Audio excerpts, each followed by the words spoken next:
Hello busy moms, ఎలా ఉన్నారు?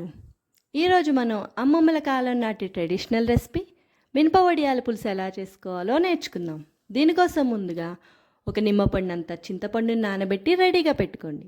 ఆ తర్వాత స్టవ్ వెలిగించి ప్యాన్ పెట్టుకొని కొంచెం ఆయిల్ యాడ్ చేసుకొని ఒక కప్పు మినప వడియాలను వేసుకొని లో ఫ్లేమ్లో ఎర్రగా వేయించి ఒక గిన్నెలోకి తీసి పక్కన పెట్టుకోండి. ఆ తర్వాత అదే ప్యాన్లో ఇంకొంచెం ఆయిల్ యాడ్ చేసుకొని ఉల్లిపాయలు, పచ్చిమిరపకాయలు, కరివేపాకు, కొంచెం అల్లం వెల్లుల్లి పేస్ట్, కొంచెం పసుపు వేసి ఉల్లిపాయలు ఎర్రగా వేయించుకోండి.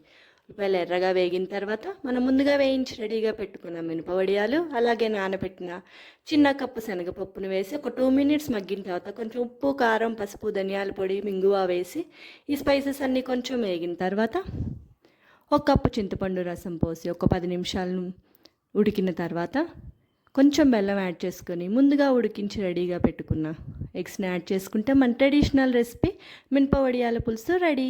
నచ్చిందా? సబ్స్క్రైబ్ చేయండి ఫ్రెండ్స్, ప్లీజ్.